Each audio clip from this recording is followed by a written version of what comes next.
கிறிஸ்து இயேசுக்குள்ளாக அன்புடன் அழைக்கப்பட்ட அன்பு சகோதர சகோதரிகளே, தேவனோடு உடன்படிக்கை செய்த பிள்ளைகளுடைய வாழ்க்கையில் இந்த ஒரு தருணம் தான் பார்த்தீங்கன்னா ரொம்ப ஒரு முக்கியமான தருணம். ஒரு விஷயத்தை மனசுக்குள்ள வச்சுக்கிட்டு இந்த செஷனுக்குள்ள நம்ம கடந்து செல்லலாம். யாரும் இயேசு கிறிஸ்துக்காக அழுகக்கூடாது. யாரும் இயேசு கிறிஸ்துக்காக அழுகக்கூடாது. இது முதல்ல மனசுக்குள்ள கொண்டு வந்துருங்க. இயேசு கிறிஸ்துக்காக அழுகிறதுல எந்த பிரயோஜனம் இல்லை. யாருக்காக அழுகணும்னு பார்த்தீங்கன்னா நமக்காக அழுக வேண்டாம், நமக்காக வாழ்ந்து காமிக்கலாம். அது பெட்டரா இருக்கும். சரிங்களா? ஸோ ரிலாக்ஸா, உணர்ச்சி வசப்படாம பொறுமையா சத்தியத்தை கேட்கலாம். தேவன் நம்ம கொடுத்துருக்கிற ஒவ்வொரு சந்தர்ப்பமும் இன்னைக்கு கூட நம்முடைய ஆண்டவராக இயேசு கிறிஸ்துவிய மரணத்தை நினைவு கூறக்கூடிய சந்தர்ப்பம் கூட பாத்தீங்கன்னா சத்தியத்தை கற்றுக்கொள்றதை விட தேவனுக்கு நம்ம வாழ்க்கையில பெரிய விஷயம் இல்லை. இந்த சந்தர்ப்பத்தை நம்ம அதுக்கு உபயோகப்படுத்திக் கொள்ளலாம். நம்முடைய வேதாமத்திலிருந்து வாசி கேட்ட அந்த பகுதியிலிருந்து ஒரு சின்ன கான்செப்ட் மட்டும் நம்ம பார்த்துட்டு நினைவு கூறுதல் விஷயத்துக்குள்ள நம்ம மறுபடியும் நம்ம கடந்து செல்லலாம். ஒரு சின்ன கேள்வியோட இந்த சப்ஜெக்ட் நம்ம ஆரம்பிக்கலாம். பைபிள்ல தேவன் நிழல் பொருள் அப்படிங்கிற ஒரு விஷயத்தை வச்சிருக்காரு. அது ரொம்ப ஆத்தென்டிகேட்டடா, அதாவது அதிகாரப்பூர்வமா நமக்கு தெரிஞ்ச நிழல் பொருள் எதுன்னு பாத்தீங்கன்னா பஸ்கா தான். ஆத்தென்டிகேட்டட்னு சொல்றது பைபிள்லயே வசனம் இருக்கு. அடுத்து ஆசிரியப்பு கூடாது, அதுக்கும் பைபிள் வசனம் இருக்கு. மற்றதெல்லாம் நம்ம லிங்க் பண்றோம். பட் தேவனே லிங்க் பண்ணி உருவாக்குன டைப் அண்ட் ஆன்டிடைப் அப்படின்னு பாத்தீங்கன்னா பஸ்கா. சோ பஸ்கா அப்படிங்கிற விஷயத்த தேவன் இஸ்ரேல் ஜனங்களுக்கு ஒரு கட்டளையை கொடுக்குறப்ப ஆட்டுக்குட்டி தேர்ந்தெடுத்திருப்பார். அதான் முக்கியமான விஷயம். ஆட்டுக்குட்டி தான் அதுல முக்கியமான விஷயம் இல்லைங்களா? இப்ப ஒரு ஆட்டுக்குட்டியை எதை மனசுல வச்சு தேர்ந்தெடுத்திருப்பார் அப்படின்னு ஒரு கேள்வி கேட்டா என்ன நம்ம மனசுக்குள்ள வரும்னு பாத்தீங்கன்னா இயேசு கிறிஸ்து அப்படின்னு ஒரு விஷயம் நமக்கு ஞாபகத்துக்கு வரும். இப்ப நான் உங்ககிட்ட ஒரு கேள்வி கேட்கிறேன். அந்த பஸ்கா ஆட்டுக்குட்டியும் நம்முடைய ஆண்டவர் ஒண்ணு அப்படின்னு நமக்கு தெரியும். அதனால அந்த கேள்வி நான் உங்ககிட்ட கேட்கிறேன். தேவன் இப்படி ஒரு விஷயத்த செய்யலாம்னு நினைச்சப்ப பழைய ஏற்பாட்டுல இஸ்ரேல் ஜனங்கள் வீட்டுல ஆட்டுக்குட்டி அடிக்கலாங்கிற விஷயத்த செய்யலாம்னு நினைக்கிறப்ப அவருடைய மனசுக்குள்ள முதல்ல வந்தது நிழலா இருக்குமா பொருளா இருக்குமா? கேள்விய புரிய நான் மறுபடியும் திருப்பி கேட்கிறேன். ஒரு கான்செப்ட் தேவன் பண்ணியிருக்காரு பழைய ஏற்பாட்டுல. அவர் பண்ணது இப்ப நமக்கு தெரியும், டைப் அண்ட் டைப் சப்ஜெக்ட், நிழல் பொருள். தேவனுடைய மனசுக்குள்ள முதல்ல வந்தது பொருளா நிழலா? உலக தோட்டத்துக்கு முன்னாடி அப்படின்னு எடுத்துக்கலாம். எதான் முதல்ல வந்திருக்கு? கண்டிப்பா பொருள் தான். அப்ப தேவன் உருவாக்குற எல்லா நிழல்களுமே டைப்ஸுமே பைபிள்ல எதை பேஸ் பண்ணி உருவாக்குவாருன்னா பொருளை பேஸ் பண்ணி தான். அப்ப பஸ்கா ஆட்டுக்குட்டி எதை பேஸ் பண்ணி தேவன் உருவாக்கி இருப்பாருன்னு பாத்தீங்கன்னா ஆட்டுக்குட்டியை தேவன் படைச்சதே எதுக்காக சொல்லி பாத்தீங்கன்னா இயேசு கிறிஸ்து ஞாபகத்தில் வச்சுட்டு பண்ணியிருப்பாரு. இது நம்ம முதல்ல தெரிந்து கொள்ள வேண்டிய ஒரு விஷயம். அந்த மாதிரி கொடுக்கப்பட்ட ஒரு டைப் அண்ட் ஆன்டிடைப்ல தான் இப்போ ஒரு கான்செப்ட் நம்ம படிச்சோம். பஸ்கா ஆட்டுக்குட்டியுடைய நிழல். அதுல பல்வேறு விஷயங்கள் நேற்று கூட நம்ம பார்த்தோம். எப்படி பஸ்கா ஆட்டுக்குட்டி புசிக்கணும்னு சொல்லிட்டு அதுல ஒன் ஆஃப் த ரூல் இப்ப நம்ம படிச்சோம்.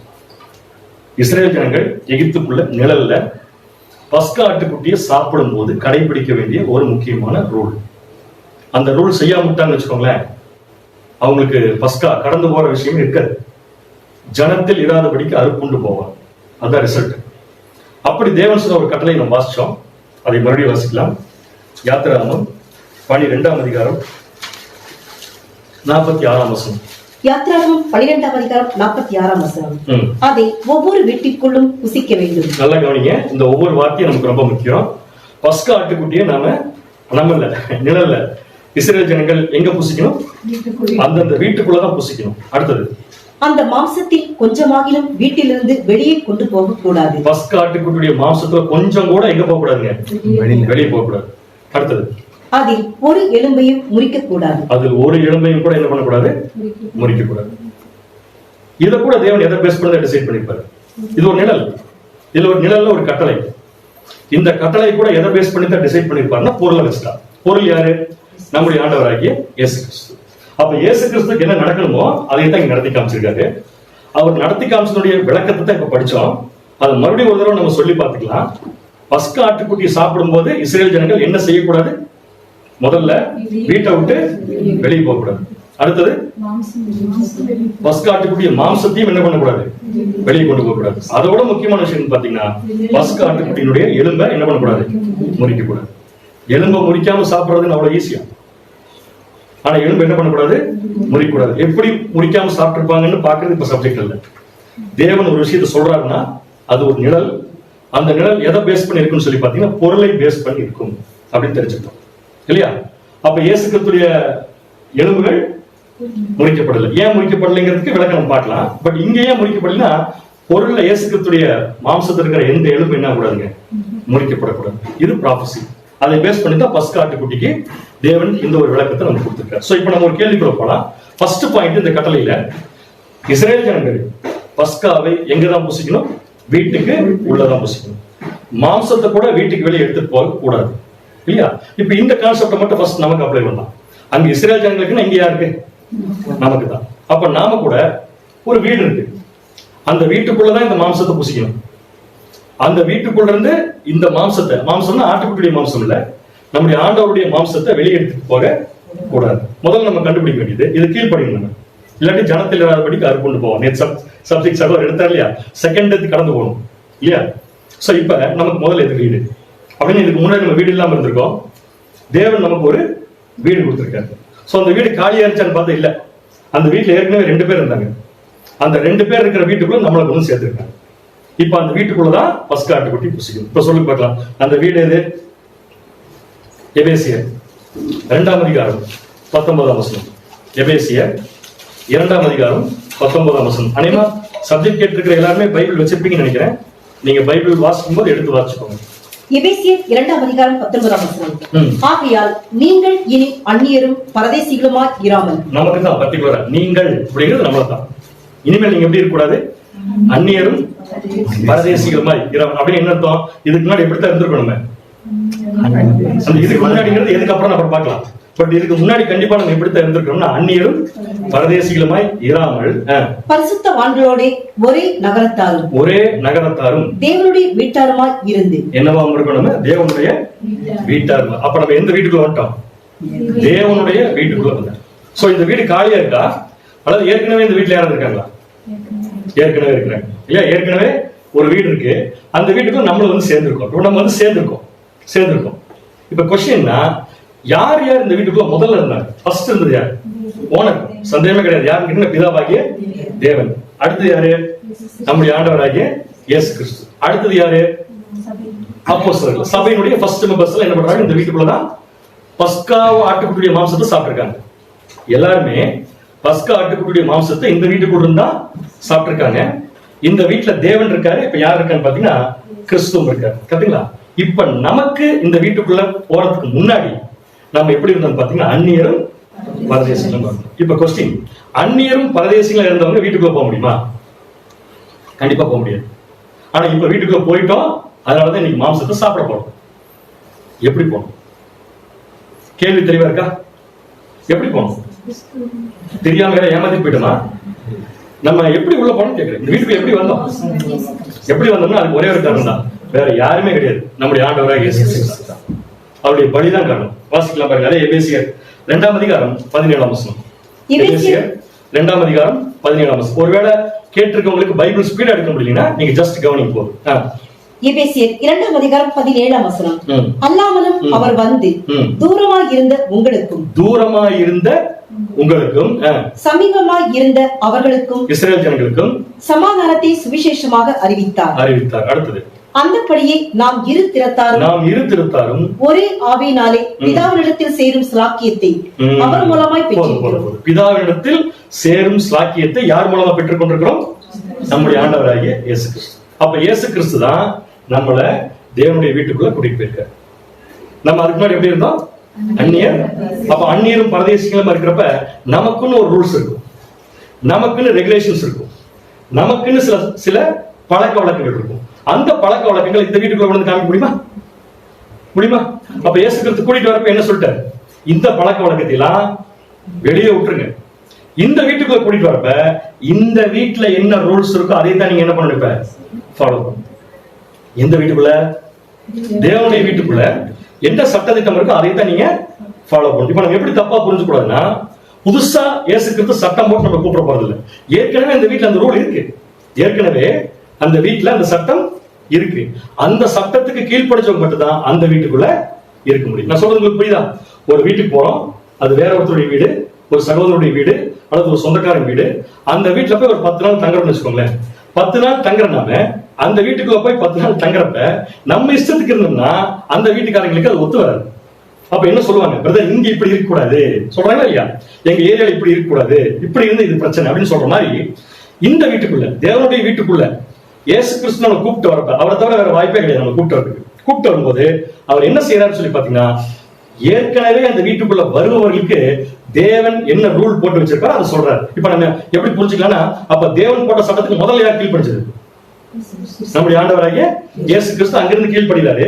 இப்ப அந்த ரூலை இப்ப யார் ஃபாலோ பண்ண சொல்றாரு, நம்மள ஃபாலோ பண்ண சொல்றாரு. இப்ப நீங்க சொல்லுங்க பார்க்கலாம், தேவனும் கிறிஸ்துவும் ஆல்ரெடி இருக்கிற ஒரு வீட்டுக்குள்ள நாம உள்ள போகணும்னா அங்க என்ன ரூலை நம்ம கடைபிடித்தா அந்த வீட்டுக்குள்ள இருக்கிறதுக்கு அனுமதி கிடைக்கும், எந்த ரூலை நம்ம கடைபிடித்தா அந்த வீட்டுக்குள்ள இருக்கிறதுக்கு அனுமதி கிடைக்கும். முதல் பாயிண்ட் மட்டும் சொல்லுங்க போதும், மற்றதெல்லாம் வேண்டாம்.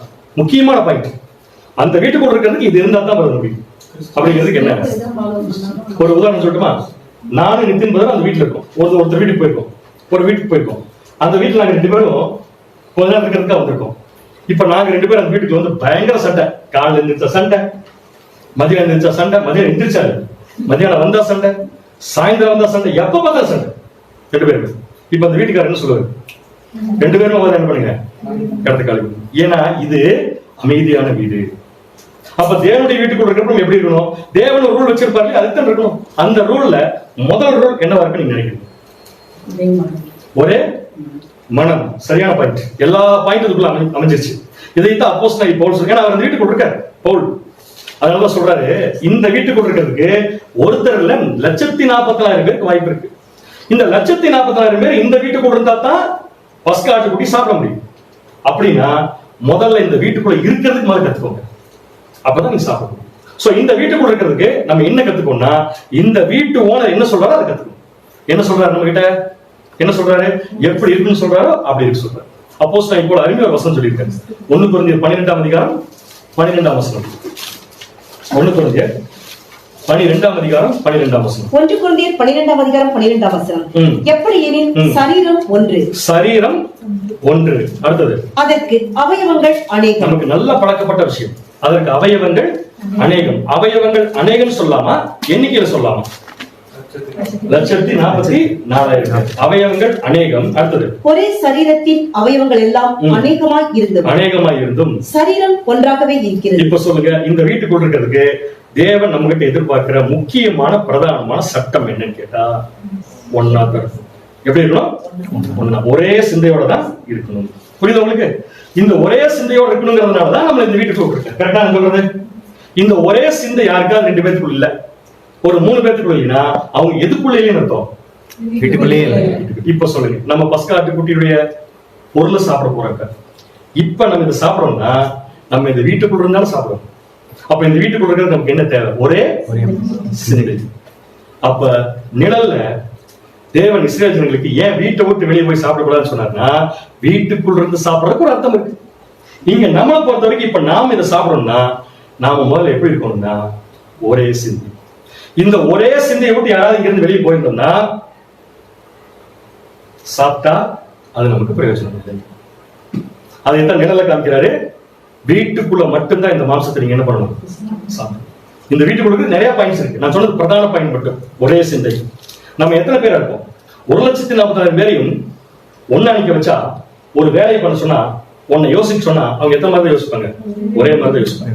அதனாலதான் இந்த வீட்டுக்குள்ள இருக்கிறது நமக்கு வாய்ப்பு கிடைச்சிருக்கு. சோ இந்த வீட்டை விட்டு வெளியே போய் சாப்பிடக்கூடாதுன்னா இந்த சிந்தையை விட்டு நம்ம வெளியே போய் பஸ்கா ஆட்டுக்குட்டி சாப்பிடக்கூடாது, நம்முடைய ஆண்டவராக இயேசு கிறிஸ்துவ சாப்பிடக்கூடாது. ஒருவேளை நம்முடைய ஆண்டவராக இயேசு கிறிஸ்துவ சாப்பிடறதுக்கு நம்ம ஒரே சிந்தை இல்லாம உட்கார்ந்து சாப்பிட்டா அது எப்படி சாப்பிடறதுக்கு ஈக்குவல் ஆகும், மாம்சத்தை கூட வெளியே கொண்டு சாப்பிடறதுக்கு அர்த்தம் இருக்கு.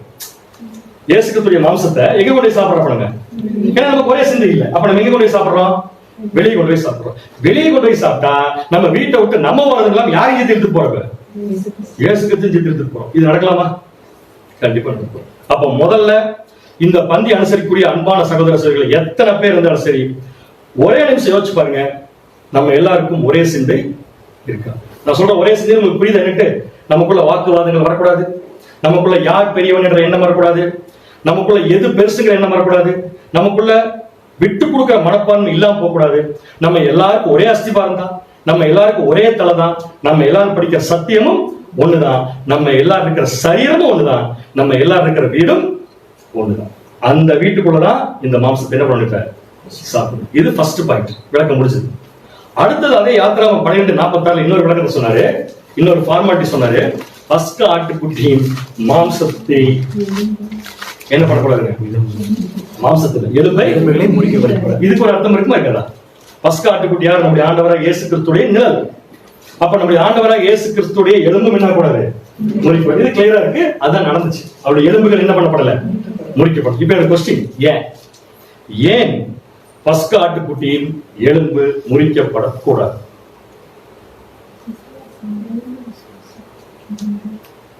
இதுக்கு விட எப்படி நம்ம கண்டுபிடிக்க முடியும்? பொருளை வச்சுதான். ஏன்னா தேவன் நிலம் டிசைன் பண்றதை எதை வச்சுதான் பாத்தீங்கன்னா பொருளை வச்சுதான். சரிங்களா? நான் என்ன ஒண்ணு பண்றேன், ஒரு க்ளூ தான். ஒருவேளை இயேசு கிறிஸ்துவின் மாம்சத்தில் இருக்கிற எலும்பு முறிக்கப்பட்டிருந்தா இன்னைக்கு இந்த மாதிரி ஒரு விஷயம் நடக்காது, மெமோரியல கிடையாது. அது எப்படி அப்படிங்கிறது அதனாலதான் நிழல் என்ன பண்ணிட்டாருன்னா பஸ்க ஆட்டுக்குட்டியின் எலும்பு என்ன கூடாது? முறிக்கப்படக்கூடாது. சோ எலும்பு அப்படின்னு சொன்ன உடனே முதல் நமக்கு ஞாபகம் வருது எலும்பினால் இணைந்தவர்கள். அவங்கதான் ஞாபகத்துக்கு வராங்க.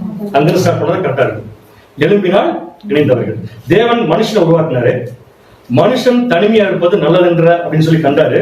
உடனே அவனுக்கு துணையா எதை உருவாக்குனாரு? மனுஷி. சோ மனுஷிய மண்ணில இருந்து உருவாக்கல, மனுஷிய ஆதாம்ங்கிற மண்ணில இருந்து உருவாக்குனாரு. ஆதாம்ங்கிற மண்ணுக்குள்ள எதை வச்சு உருவாக்குனாரு? எலும்பு, விழா எலும்பு. சோ இந்த விழா எலும்புல உருவாக்கின உடனே ரெண்டு பேரும்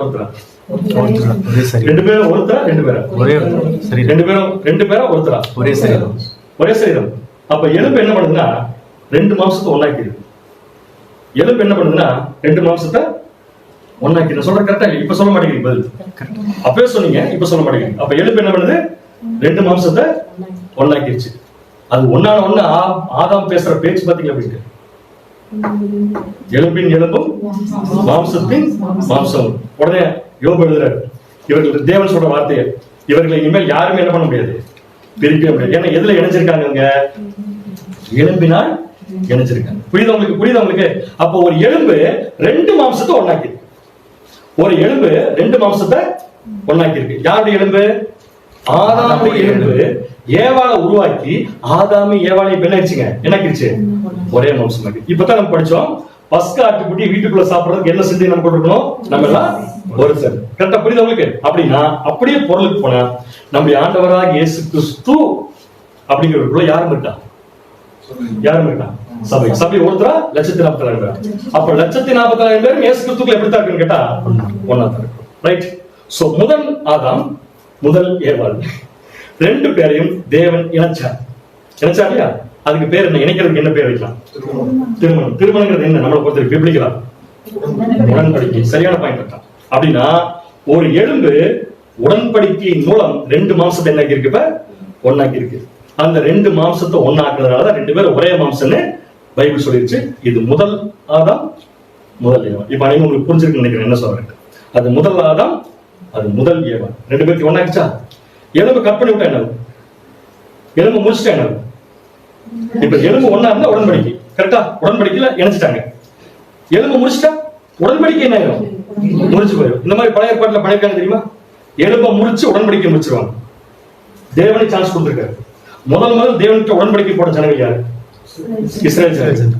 சில புறஜாதி ராஜாக்கள் கையில தேவனை ஒப்பு கொடுப்பார்ல, அப்ப என்ன பண்ணுவாங்க? புறஜாதி ராஜாக்கள் என்ன பண்ணுவாங்கிறத எப்படி பிப்ளிக்கல்ல ப்ராஃபட்டிக்கலா சொல்லிருக்கு அப்படின்னு சொல்லி பார்த்தோம்னா வாசிக்கலாம் பாருங்க. எரேமியா 50ஆம் அதிகாரம் 17ஆம் வசனம். எரேமியா 50ஆம் அதிகாரம் 17ஆம் வசனம். எரேமியா 50ஆம் அதிகாரம் 17ஆம் வசனம். இஸ்ரேல் தெரிப்பட்டு போன ஆடு. இஸ்ரேல் தெரிப்பட்டு போன ஆடு. சிங்கங்கள் அதை துரத்தின. சிங்கங்கள் அதை என்ன பண்ணலாமா? துரத்தி. ஏன்னா கீழ்ப்படியில தேவனுக்கு துரத்தின. முதலில் அசிரிய ராஜா அதை பட்சித்தான். முதல்ல அசிரிய ராஜா அந்த ஆட்டை பட்சித்தான். அடுத்தது கடைசியில் பாபிலோன் ராஜாவாகி இந்த நேபுகாத்நேச்சார் அதன் எலும்புகளை முறித்தான். அதன் எலும்புகளை என்ன விட்டாருமா? அப்ப இஸ்ரேல் ஜனங்களுடைய வாழ்க்கைய தேவன் உருவகப்படுத்தி ஒரு ஆட்டுக்கு ஈக்குவலா சொல்லி அந்த ஆட்டினுடைய எலும்பை யார் முடிச்சிட்டாங்க? நம்ம நேபுகாத்நேச்சார் முடிச்சிட்டாராமா. அப்படின்னு இதுக்கு என்ன மீனிங்? எலும்பை வச்சு ரெண்டு மாம்சம் ஒன்னானா அதுக்கு பேர் உடன்படிக்கை. அப்ப எலும்புங்கிறது உடன்படிக்கைன்னு எடுத்தா எலும்பை முறிக்கிறது எதை முறிக்கிறது கிடையாது, உடன்படிக்கையை முடிக்கிறது கிடையாது. புரிஞ்சவங்களுக்கு? அப்ப டெம்பரரியா பாபிலோன் ராஜா மூலம் இஸ்ரேல் ஜனங்கள் தேவனிடத்தில் செய்த உடன்படிக்கை முடிக்கப்பட்டது. எத்தனை வருஷம்? 70 years. புரியுதவங்களுக்கு 70 வருஷம் முடிக்கப்பட்டது. அதுக்கப்புறம் மறுபடியும் என்ன பண்ணார் தேவன்? உங்களுக்கு மன்னிப்பு கேட்டவொடனே திருப்பி ஒரு சான்ஸ் கொடுத்தார். புரியுதவங்களுக்கு? இப்ப ஆதாம் ஏவாள் ஒருவேளை நம்ம கண்ணு முன்னாடி இருந்தாங்கன்னா அவங்க 2 பேரும் ஒருத்தரை விட்டு ஒருத்தர் பிரிய மாட்டோம் அப்படிங்கறத பேசிக்கிறது எப்படி பேசிப்பாங்க? ஒருத்தர் விட்டு ஒருத்தர் நாங்க கண்டிப்பா பிரிய மாட்டோம், நாங்க 2 பேரும் என்ன இருக்கோம்? ஒரே மாம்சமா இருக்கும் அப்படின்னு தானே சொல்லிக்குவாங்க. அப்படி ஒரே மாம்சமா இருக்கிறோம்னு சொல்றது என்ன அர்த்தம்னா ஒரே எலும்பு. அந்த ஒரு எலும்பு 2 மாம்சத்தை என்ன பண்ணிருக்க ஒன்னாக்கி இருக்கு. பைபிள்ல தேவனே சில இடத்துல அவருடைய பிள்ளைகள் பேசும்போது இந்த ஃபார்மாலிட்டி யூஸ் பண்ணிருக்காங்க. நான் உன்னை விட்டு பிரியவே மாட்டேன் அப்படிங்கிறதுக்கு என்ன தெரியுமா சொல்லுவாங்க? எலும்பை விட்டு பிரிய மாட்டேன்னு சொல்லுவாங்க. உன் எலும்போ என் எலும்போ ஒன்னா சேர்ந்துருச்சுப்பாங்க. ஒரு வசனம் வாசிக்கலாமா? 2 சாமுவேல். இது தாவீது அமாசா கிட்ட பேசுறது. யோவாபுக்கு பதிலா அவர் கொண்டு வந்து வச்சாரு. அப்ப பேசின வார்த்தை 2 சாமுவேல் 19ஆம் அதிகாரம் 13ஆம் வசனம். 2 சாமுவேல் 19ஆம் அதிகாரம் 13ஆம் வசனம். நீங்கள் அமாசாவையும் நோக்கி, நீ என் எலும்பும் என் மாம்சமும் அல்லவோ.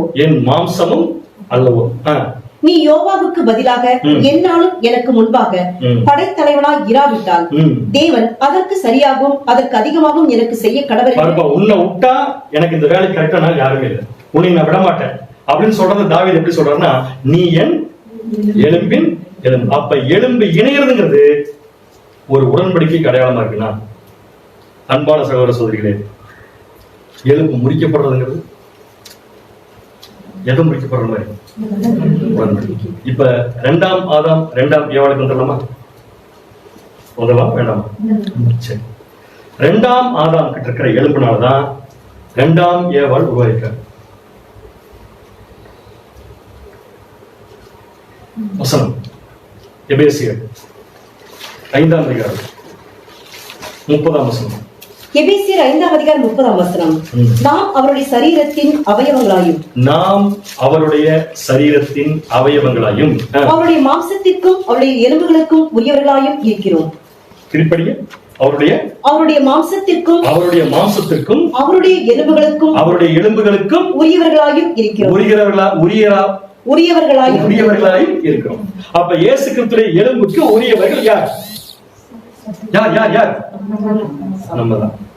யாரு அப்படின்னா இயேசு கிறிஸ்து 2ஆம் ஆதாம், நம்ம யாரு? 2ஆம் ஏவாள். 2 பேர்த்த எது இணைச்சிருக்கு? இப்ப எலும்புகள் வேற போட்டாச்சு. எலும்பு இணைச்சிருக்கு. கரெக்டா?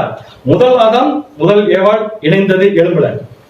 2ஆம் ஆதாமும் 2ஆம் ஏவாளும் இணைந்திருக்கிறது இதுதான் எலும்பு. அங்க ஒரு உடன்படிக்கை, இங்க ஒரு உடன்படிக்கை. அங்க உடன்படிக்கை நம்ம 2 பேரும் ஒரே மாம்சங்கிறது அங்க முதல் ஆதாம் போட்ட உடன்படிக்கை. 2ஆம் ஆதாமுடைய எலும்புக்கு நம்ம சொந்தக்காரர்கள் தான். 2ஆம் ஆதாம் நம்ம கூட என்ன போட்டிருக்காரு?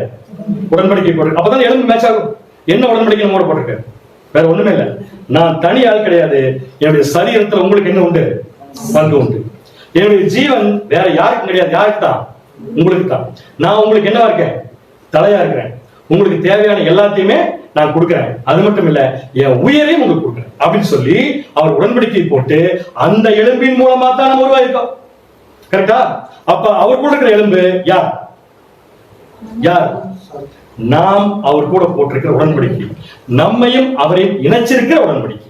கரெக்டா? யோசிச்சு பாருங்க. இப்ப அவருடைய எலும்பை முறிச்சா என்ன அர்த்தம்? அவருடைய எலும்பை முறிச்சா என்ன அர்த்தம்னா, நாம் அனாதைகள் என்று அர்த்தம். அவருடைய எலும்பை முறித்தால் அனாதைகள் என்று அர்த்தம். ஏன் தெரியுமா? நம்மள உடன்படிக்கையின் மூலம் தான் அவர் தன்னோட சேர்ந்து. அவருடைய எலும்புக்கு நம்ம தான் உரியவர்கள். அவர் உடம்புல இருக்கிற ஒரு எலும்பு அடிபட்டா நம்ம வாழ்க்கை முடிச்சது. சோ இயேசு கிறிஸ்து வாழ்க்கையில எலும்புங்கிறது அடையாள பாஷை உடன்படிக்கை இருந்தாலும், தேவன் டைப் அண்ட் டைப் உருவாக்குறப்ப எலும்புன்னு ஒண்ணே உருவாக்கிட்டார். அது பஸ்காட்டு குட்டிக்கு உருவாக்கிட்டாரு, இயேசு கிறிஸ்துக்கு உருவாக்கிட்டார். இப்ப என்ன நடக்கும்னா, அது நிழலா இருந்தா கூட நிழலையும் எலும்பு என்ன கூடாதுங்க? முறிக்கப்படக்கூடாது. அது பொருளா இருந்தாலும் பொருளையும் எலும்பு முறிக்கப்படக்கூடாது. அப்படின்னா இயேசு கிறிஸ்து மரணத்தின் தருவாய் வரைக்கும் எதையும் ரொம்ப பத்திரமா பார்த்துட்டு இருக்காரு. அவருடைய எலும்பு அப்படின்னு என்ன அர்த்தங்க? நமக்கு ஒண்ணும் ஆயிடக்கூடாதுங்கிறத அவர் பார்த்துட்டு இருக்காரு. ஒருவேளை அவருடைய எலும்புல ஒரு அடி விழுந்து ஏதாவது எலும்பு முடிஞ்சிருச்சுன்னா இன்டென்சிவ் கேர் யூனிட் இருக்கிற பார்த்தீங்கன்னா நம்ம என்ன இருக்கிறோம், இன்டென்சிவ் கேர் யூனிட் இருக்கிற நம்மள வெண்டிலேட்டர்ல வச்சிருக்காங்க. நம்முடைய வாழ்க்கை வெண்டிலேட்டர்ல ஓடிட்டு இருக்கு. அவருடைய எலும்பு முடிச்சா அதுக்கு என்ன அர்த்தம்னா, லிட்டரலா எடுத்துக்கிட்டா இன்டென்சிவ் கேர் யூனிட் இருக்கிற நம்ம வாழ்க்கையில ஆக்சிஜன் டியூபை கட் பண்ணி விடுற மாதிரி. கட் பண்ணி விட்டா என்ன ஆகும், ஆக்சிஜன் இருக்கும், நமக்கு போக. இயேசு கிறிஸ்து எலும்பு முடிக்கப்பட்டா என்னன்னு கேட்டீங்கன்னா, நம்ம இருப்போம் அந்நியரும் பரதேசிகளும் இருக்கும். உண்மையை சொல்ல போனா அனாதைகளாக நடுத்தருவில் நிற்போம். அனாதைகளாக நடுத்தருவில் நிற்போம். அப்ப இயேசு கிறிஸ்து தன்னுடைய வாழ்க்கையில கெத்செமனே தோட்டத்துல இருக்கலாம். அவர் குடி போய் சித்திரவதை பண்றப்ப எலும்புக்கு எந்த பிரச்சனையும் இல்லை. எலும்பு உள்ள பக்கா ஒன்னும் யாரும் ஒன்றும் பண்ண முடியாது. வார்த்தையில தான் அவரை பயங்கரமா தாக்கிட்டு இருந்தாங்க. அவரால் ஏற்றுக்கொள்ள முடியாத ஏமாற்றம் வேதனைய மனசுல கொடுத்திருந்தப்ப தாங்க. அவங்க அப்பாவும் வேதனைய மாம்சத்துல கொடுக்கல, மனசுல தான் கொடுத்தாரு, பேசல. எல்லாத்தையும் தாங்கிட்டு இருந்தவரு முதல் ரோமன் சோல்ஜர்ஸ் கூட்டு போய் கட்டி வச்சு அடிக்கிறப்ப நம்முடைய ஆண்டவராக இயேசு கிறிஸ்து எதை கெட்டிய பிடிச்சிருப்பாரு, எலும்பு. ஏன் அதுல ஒரு அடி விழுந்துச்சுன்னா யார் அவுட் இருப்பாரு, நம்ம அவுட். புரியுதா உங்களுக்கு? சோ தேவன் ஒரு விஷயத்தை பண்ணினாருன்னா 100% கீழ்ப்படுகிறது நம்முடைய ஆண்டவராக இயேசு கிறிஸ்து மட்டும்தான். அப்படின்னா அவருடைய எலும்பு ஒண்ணு கூட முறிக்கப்படக்கூடாது. என்ன தெரியுமா அர்த்தம்? நாம் அனாதைகளா போகக்கூடாதுங்கிறது தான் தேவனுடைய சித்தம். அதுக்காக இயேசு கிறிஸ்து என்ன பண்ணிட்டு இருந்திருப்பாரு, எலும்பு அப்படியே ஸ்ட்ராங் ஆகிட்டு இருந்திருப்பாரு. ஒருவேளை யோசிச்சு பாருங்களேன், நேர பைக்ல போய் ரோட் போய் பயங்கரமா கீழே விழுகிறோம். உடம்புல காயம் ஏற்படுறப்ப எலும்புக்கு என்ன ஆகுதுன்னு நமக்கு தெரியாது. ஒருவேளை எலும்பு உடைஞ்சாலும் உடையலாம், எலும்பு உடையாட்டி ஒண்ணு இல்லை. ஆனா இயேசு கிறிஸ்து எதுல பர்டிகுலர் இருந்திருப்பாருன்னா, என்ன வேணாலும் அடிச்சுக்கோங்க, நான் அசைய மாட்டேன். அசைஞ்சா எலும்புக்கு ஆகுது. சோ என்ன பண்ணிருப்பாருன்னு பாத்தீங்கன்னா, என்ன வேணாலும் அடிச்சுக்கோங்க, எவ்வளவு வேணாலும் பெயின் நானு தாங்கிக்கிறேன், ஆனா எலும்பு மட்டும் என்ன கூடாதுங்க, முடிவெடுக்கும் அப்படின்னு சொல்லிட்டு உண்மையாலே பாருங்க, நடந்துச்சா இல்லையா? ஒரு எலும்பு கூட என்ன இல்லைங்க முறிக்கப்படும். எத்தனை அடி ஒரு மனுஷனை இந்த மாதிரி அடிக்கிறதுக்கு இது வரைக்கும் நடந்ததும் இல்லை, இனிமேல் நடக்க போறதும் இல்லை. அவ்வளவு கொடூரமான ஒரு கொலை. அந்த கொடூரமான கொலையில இயேசு கிறிஸ்து கோஆபரேட் பண்ணாம இருந்திருந்தாருன்னா எலும்பு முடிச்சிருக்கும். சொல்றது புரியுது? கொஞ்சம் அப்படியே திமிரி இருந்தாருன்னு வச்சுக்கோங்க, அடிக்காதீங்க அப்படின்னு சொல்லி கொஞ்சம் திமிரி இருந்தாருன்னா பண்ண மாட்டாரு. பண்ணியிருந்தாலும் எலும்பு முடிச்சிடும். சோ ஏன் அவர் எதையுமே ரியாக்ஷன் காமிக்காம இருக்காருன்னா, எந்த காரணம் கொண்டு எது முடியக்கூடாது, எலும்பு முடியும். புரியுதா உங்களுக்கு? அவர் நம் மீது வைத்த அன்பு. ஓகே, அப்ப ரோமன்ஸ் அடிக்கிறப்ப சாதாரணமா வாங்கிட்டாரு. வாங்குற அடி கூட மேலதான் படுது, எலும்பு முடியல. எல்லாம் முடிச்சு கொண்டே அவர் கொண்டே சிலுவையில ஏத்தியாச்சு. சிலுவையில ஒரு மனுஷனை கொண்டு ஏத்துனா உயிர் போகிறதுக்கு எவ்வளவு நேரம் ஆகும் தெரியுமா? கேள்விப்பட்டிருப்பீங்க. எவ்வளவு நேரம்? சிலுவையில ஒரு மனுஷனை கொண்டு ஏத்துனா சாதாரண மனுஷன் 4 to 5 days. ஏன் தெரியுங்களா? அவங்க ஒண்ணுமே பண்ணல. அவங்க என்ன பண்ணிருக்காங்க, ஜஸ்ட் ஹேங் பண்ணிருக்காங்க, அவ்வளவுதான். அவங்க ஒண்ணுமே பண்ணல, விஷமதா கொடுத்துருக்காங்க அவங்களுக்கு, இல்லையே, ஹேங் பண்ணிருக்காங்க. அப்ப ஹேங் பண்ண ஒருத்தர் நார்மல் மனுஷன் சொல்றது அவ்வளவு சீக்கிரம் மதிக்க முடியாது. ஏன் மதிக்க முடியாதுன்னா, சோறு தண்ணி இல்லாம ஒவ்வொன்னா சாகும் கொடுக்கல. அதான் சிலுவை மரணத்தோட எக்ஸ்ட்ரீம். சோறு தண்ணி இல்லாம ஒவ்வொருத்தரா ஒவ்வொரு ஆர்கனா சாகும். கரெக்டா புரியுது உங்களுக்கு? சாதாரண மனுஷனுக்கு 4-5 நாள்னா, இயேசு கிறிஸ்து சிலுவையில் அப்படியே நின்றுட்டாரு. நீங்க பேசுங்க அப்ப, அப்புறம் நான் ஜாகிறேன் அப்படி நின்றுட்டாருன்னா என்ன இருக்கு? நீங்க முதல்ல பேசுங்க அப்புறம் நான் சாகிறேன் அப்படி நின்றுட்டாருன்னா, குறைஞ்சபட்சம் எனக்கு தெரிஞ்சு அவரை வாங்க அடி நிறைய இருக்கு, ரத்தால வெளியே போயிடுச்சு. ஒரு 1 டேவாவது உயிரோட இருந்திருப்பார்ல, வாய்ப்பு இருக்குல்ல உடம்பு இருக்கு. ஆனா 1 டே உயிரோட இருந்தாருன்னா என்ன பண்ணிட்டு இருப்பாங்க? இப்பதான் படிச்சோம். நெக்ஸ்ட் டே என்ன டே? நெக்ஸ்ட் டே என்ன டேனா புனித வாரம். சோ என்ன பண்ண மாட்டாங்க, எந்த பாடியும் சிலுவையில் தொங்கிட்டு இருக்க கூடாது. இவர் தொங்கிட்டு தான் இருப்பார். ஏன்னா அவங்க அப்பா பேசணும்ல, இவர் தொங்கிட்டு தான் இருப்பாரு. அப்ப என்ன பண்ணிருப்பாங்க, நேரா எதை முடிச்சிருப்பாங்க, கால் முடிச்சிருந்தா என்ன இருக்கும், நம்ம அவுட். என்ன நினைச்சிருப்பாரு தெரியுமா? நீங்க பார்க்கலாம் எவ்வளவு நேரம் பேசாம இருக்கீங்க. நானும் வெயிட் பண்றேன், எனக்கு ஒரு லிமிட் இருக்கு. அந்த லிமிட்டோட எக்ஸ்ட்ரீம் போறப்ப தான் பதவி போய் இந்த வார்த்தை சொல்றாரு. என்ன வார்த்தைனா, என் தேவனே ஏன் என்னை கைவிடு. கொஞ்ச நேரம் இயேசு கிறிஸ்து எதிர்பார்த்திருப்பாரு அவங்க அப்பா பேசுவாரு. அது எவ்வளவு நேரம் வந்திருக்கும்? தெரியல. ஆனா ஒரு டைம் கண்டிப்பா எதிர்பார்த்திருப்பேன். அந்த ஒரு டைம் எதிர்பார்க்க இயேசு கிறிஸ்து மனசுல எது ஓடிட்டு இருக்கு தெரியுமா? எலும்பு. நான் இப்படியே எங்க அப்பா பேசுவார் நான் வெயிட் பண்ணிட்டே இருந்தா எலும்பு வந்து என்ன பண்ணிடுவாங்க? முடிச்சிருவாங்க. எலும்பு முடிச்சாதான் சாவார். சோ எங்க அப்பாவும் பேசணும், என் எலும்பும் முடிக்கப்படக்கூடாது. என்ன பண்ணிட்டு இருந்திருப்பாரு? எங்க அப்பா மேல வச்ச அன்பு அவர் என்கிட்ட பேசணும் எதிர்பார்க்கிறேன். இது ஒரு சாதாரண அன்பு. அதே சமயம் அந்த அன்பை விட நான் இன்னொரு அன்பை பெருசா நினைக்கிறேன். என்ன தெரியுமா?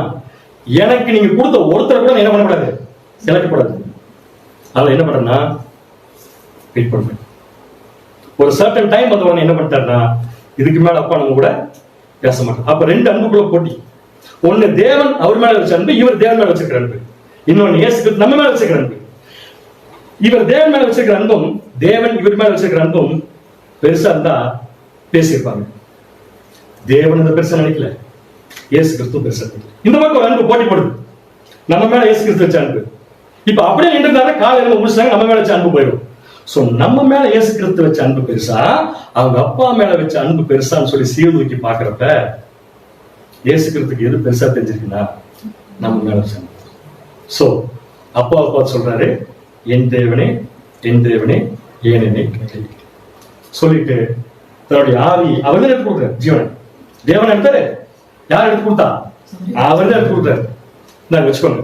ஆனா வந்து திருப்பி கட்டாயமா வாங்கிக்குவேன்னு சொல்லி அவர் செஞ்சதுக்கு ஒரே ஒரு காரணம், நம்மில் ஒருவரை கூட இழப்பதற்கு இயேசு கிறிஸ்து எப்படி இல்லைங்க, தயாரா இல்லை. வாசிக்க ஒரு வசனம், யோவான் 6ஆம் அதிகாரம் 39ஆம் வசனம். யோவான் 6ஆம் அதிகாரம் 39ஆம் வசனம். அவர் எனக்கு தந்தவைகளில் ஒன்றையும் நான் இழந்து போகாமல் கடைசி நாளில் அவைகளை எடுப்பதே என்னை அனுப்பின பிதாவின் சித்தமாய் இருக்கிறது. தேவனே பாத்துக்கோங்க, நீங்க எனக்கு கொடுத்த ஒருத்தர் கூட நான் என்ன பண்ண மாட்டேன், இழக்க மாட்டேன். உங்களை கூட இழக்கிறதுக்கு நான் தயாரா இருக்கேன். ஆனா நீங்க கொடுத்தவர்களை இழப்பதற்கு நான் தயாரா இல்லை. சோ நான் நீங்க கொடுத்தவங்க மேல வச்சிருக்கிற அன்பு எப்படிப்பட்ட அன்புங்கிறது நான் காமிச்சிட்டேன். கொஞ்சம் வெயிட் பண்ணுங்க தேவனே. வருஷம் இவங்க காமிப்பாங்க. கரெக்டானே? நான் காமிச்சல அன்ப இப்ப நான் அவங்க மேல எந்த அளவுக்கு அன்பு காமிச்சிருக்கேங்கிறத வருஷம் அவங்க உங்களுக்கு காமிப்பாங்க. இப்ப அவங்க உங்களுக்குன்னு சொன்னது வேற யாரும் இல்ல, நம்மளதான். இதையும் சொல்லிட்டு தான் செத்துருக்கு. எப்ப தெரியுமா? கடைசி பிரேயர் கூட வச்சுக்கலாம். யோவான் 17ஆம் அதிகாரத்துல ஒரு வசனம் வாசிக்கலாம். யோவான் 17:26 கடைசி வசனம். யோவான் 17ஆம் அதிகாரம் நிறுத்தி நிதானமா அந்த வசனத்தை வாசிக்கலாம். யோவான் 17ஆம் அதிகாரம் 26ஆம் வசனம். நீர் என்னிடத்தில் வைத்த அன்பு. ஒரு நிமிஷம் நல்லா கவனிங்க. இயேசு கிறிஸ்து பேசிட்டு இருக்காரு, தேவன் கிட்ட பேசிட்டு இருக்காரு. நீர் என்னிடத்தில் வைத்த அன்பு அவர்களிடத்தில் இருக்கும்படி, அவர்களிடத்தில் இருக்கும்படி. நல்லா கவனிங்க. நீங்க என் மேல வச்ச அன்பு யார்கிட்ட இருக்கணும்? ஏன்னா நான் சாகரப்ப உங்க மேல வச்ச அன்பை காட்டில அவங்க மேல வச்சிருக்கேன். சோ நான் என்ன பண்ணிருக்கேன், நீங்க மேல வச்ச அன்பை அவங்களுக்கு டிரான்ஸ்பர் பண்ணிருக்கேன். யாருக்கு? யாருக்கு? நமக்கு பண்ணிருக்காருல. இப்ப சொல்றாரு, கொஞ்சம் வெயிட் பண்ணுங்க, அவங்க எப்படி திருப்பி காமிக்கிறாங்க பாருங்க. அதுல நம்ம ரெண்டு பேருக்கு வழி வேற எல்லாம் மறந்து போயிருக்கு. அவனை விட்டு பேச. அடுத்தது படி தொடர்ந்து. நானும் அவர்களில் இருக்கும்படி. இது டூ மச். நீங்க கொடுத்த அன்பையும் கொடுத்துட்டேன், என்னையும் கொடுத்துட்டேன். நீங்க கொடுத்த அன்பையும் கொடுத்துட்டேன், என்னையும் கொடுத்தேன். இது உண்மையா நடந்துட்டு இருக்கா? நம்ம உணர்கிறோமா நடந்துட்டு இருக்கிறது? தேவன் மேல வச்சிருந்த அன்பை, இயேசு கிறிஸ்து மேல தேவன் வச்சிருந்த அன்பை, தேவன் மேல இயேசு கிறிஸ்து வச்சிருந்த அன்பை யார் கொடுத்திருக்காரு? நமக்கு கொடுத்திருக்காரு. எப்படி கொடுத்திருக்காரு தெரியுமா? ஒரு எலும்பு கூட என்ன கூடாது, முடிக்கப்படக்கூடாது. கொடுத்தார்ல, கொடுத்தார்ல, வாங்கிட்டோம்ல. அதை வாங்கினதால இந்த வீட்டுக்குள்ள இருக்கிறோம். கரெக்டா இருக்கிறோம்ல. இந்த வீட்டுக்குள்ள நாம எல்லாரும் அதே அன்போடு இருக்கிறோம். இப்ப இயேசு கிறிஸ்து அவங்க அப்பா வந்து கேட்பாரு, மகனே குடுத்தில அன்பு அது என்னாச்சு? நம்மளை காம சொல்றாரு இயேசு கிறிஸ்து, நீங்களும் நானும் எப்படி அன்பா இருக்கோங்கிறத இவங்க ஒருத்தருக்குள்ள வச்சு இருக்கிற அன்பை வச்சு காமிச்சாரு அப்படின்னு சொல்லி சொல்றப்ப, அந்த அன்பை உண்மையாலுமே நம்ம ஒருத்தருக்குள்ள ஒருத்தர் வச்சிருக்கிறோமா அப்படின்னு ஒரு கேள்வி கேட்டா நம்முடைய பதில் என்னங்கிறத நீங்களே கணக்கு கொடுத்துருக்கல. நானும் சேர்த்து தான் சொல்றேன், தேவனுக்கு கணக்கு கொடுத்துக்கலாம். அடுத்தது இயேசு கிறிஸ்து நமக்கு கொடுக்கிறான். எங்க? இங்க. கரெக்டான? அன்பையும் கொடுத்தாரு, அவரையும் கொடுத்துட்டாரு. இதுக்கு மேல என்ன கொடுக்க முடியும்? இப்ப நம்ம என்ன பண்ணலாம்? அவரை சாப்பிட்டு அவர் நம்ம காண்பிச்ச அன்பை நம்ம ஒருத்தருக்கு ஒருத்தர் காண்போம். தேவன் மேல இயேசு கிறிஸ்து மேல நம்ம வச்சிருக்கிற அன்புக்கு எந்த குறைச்சலும் கிடையாது. நல்லா தெரியும், தேவன் மேல இயேசு கிறிஸ்து நம்ம வச்சிருக்கிற அன்புக்கு எந்த குறையுமே கிடையாது. ஆனா நம்ம ஒருத்தருக்குள்ள ஒருத்தர் வச்சிருக்கிற அன்புக்கு நிறைய இன்னும் நம்ம முன்னேற வேண்டியதா இருக்கு, நிறைய நம்ம இன்னும் தேட வேண்டியதா இருக்கு. சோ இந்த மெமோரியில நாம இன்னைக்கு தேவன்கிட்ட கமிட் பண்ண வேண்டிய விஷயம் என்ன? தேவனே, நீங்க 2 பேர் இருந்த மாதிரி இருப்போம். எல்லாரும் ஒரு சொல்லிட்டா பெட்டரா இருக்குன்னு நான் நினைக்கிறேன். தேவனே, நீங்க 2 பேர் எப்படி இருந்தீங்களோ அதே மாதிரி நாங்க எல்லாரும் இருப்போம். நம்ம யார் மாதிரி தெரியுமா சொல்லியிருக்கோம்? இயேசு கிறிஸ்துவை வச்சு சொல்லியிருக்கோம். அன்பான சகோதர சகோதரிகளே, இந்த அன்புக்கு விலையெல்லாம் கிடையாது. இந்த அன்பை விலை கொடுத்து வாங்கவும் முடியாது. ஆனா இந்த அன்புக்கு நன்றி கடன் பட்டவர்களாக நாம் அந்த அன்பை திருப்பி தேவனுக்கும் கிறிஸ்துவுக்கும் காண்பிக்கிறதை செக் பண்றதுனால தான் இன்னைக்கு இதே மைண்ட் செட்டோட நம்ம ஒவ்வொரு நாளும் இருக்கணுங்கிறது தான் தேவனுடைய சித்தம். 2 பேர் செஞ்ச சாக்ரிஃபைஸ்க்குள்ள ஒருத்தருக்கு உள்ள போக முடியல. ஆனா அப்போஸ்தலர்கள் டேஸ்ட் பண்ணிருக்காங்க. அந்த மாதிரி நம்ம டேஸ்ட் பண்ணோம்னா உள்ள வரணும், அந்த அன்புக்குள்ள வரணும். ஒருத்தருக்குள்ள ஒருத்தர் வச்சிருக்கிற அன்பு கண்டிப்பா சொல்றேன், உலகத்துல மிகப்பெரிய பவர்ஃபுல் அன்பு தான், வேற எதுவுமே கிடையாது நம்மளை பொறுத்தவரை. அதனால இன்னும் கொஞ்ச நேரத்துல நம்ம என்ன சாப்பிட போறோம், இன்னும் கொஞ்ச நேரத்துல நம்ம எதை குடிக்க போறோம்னா அன்பை சாப்பிட போறோம், அன்பை குடிக்க போறோம். அதை குடிச்சிட்டு நம்ம அன்பா தான் இருக்கணும். அதைத்தான் நம்ம என்ஷூர் பண்ண வேண்டியதா இருக்கணும். இது ஒரு பாடம், இது பேச்சளவுல ஒரு பாடம். ஆனா இதுக்கு உயிர் கிடைக்கணும்னா நம்ம ஒவ்வொருத்தருமே இதற்காக பிரயாசப்படணும். இந்த போட்டியில, இந்த டெஸ்ட்ல, இந்த ஒரு வாழ்க்கையில வசனங்களை கேட்டு யார் கை கொள்றாங்களோ அவங்களால ஜெயிக்க முடியுங்கிறத நம்ம நல்லாவே தெரிஞ்சிருக்கிறோம். இன்றைய நாளிலையும் நம்ம தெரிந்து கொள்வோம். ஒவ்வொருத்தர் மனசுக்குள்ளேயும் அந்த அன்பு எத்தனை உள்ள இருக்குங்கிறத அவங்கவுங்க தீர்மானிச்சு இந்த பந்தியில நம்ம பங்கு பெறலாம். கண்டிப்பா தேவனுடைய கிருபையும் விளக்கத்தையும் கொடுத்து நம்மளை பயன்படுத்துவார் அப்படிங்கிற நம்பிக்கையோட இந்த பாடத்தை முடிக்கலாம். அடுத்த செஷனுக்கு தொடர்ந்து நடத்த முடியாது. அன்பு சொல்வது அவர்களை அன்புடன் அழைக்கிறோம்.